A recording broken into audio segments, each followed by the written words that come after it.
পতিত ফ্যাসিস্ট শেখ হাসিনা সরকারের আমলে যুক্তরাজ্যে পাচারকৃত অর্থ ফিরিয়ে দিতে সহায়তা করবে ব্রিটিশ সরকার। লন্ডনে অবস্থানকালে বাংলাদেশ ব্যাংকের গভর্নর আহসান এইচ মনসুর এক সাক্ষাৎকারে বলেন, বিগত বছরগুলোতে সীমাহীনভাবে দেশের অর্থ লুটপাট করে বিদেশে পাচার করে সম্পদের পাহাড় গড়া হয়েছে।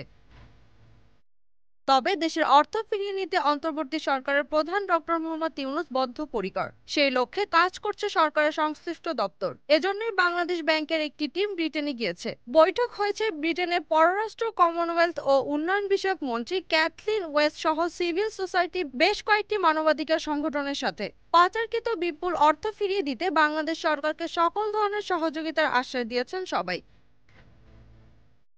তিনি আরো বলেন, বিশ্বের অনেক দেশই পাচারকৃত দুর্নীতির অর্থ ফিরিয়ে নিতে সক্ষম হয়েছে। নাইজেরিয়া, মেক্সিকো সহ নানা দেশে নানান সময়ে পাচার হওয়া অর্থ সে দেশ ফিরিয়ে নিতে পেরেছিল। তাই বাংলাদেশ পাচারকৃত অর্থ ফিরিয়ে নিতে পারবে, এই সম্ভাবনা অনেক বেশি। বাংলাদেশ থেকে পাচারকৃত অর্থের পরিমাণ অনেক বেশি, সেটি ফিরিয়ে আনতে সহযোগিতা দিতে রাজি হয়েছে ব্রিটেন।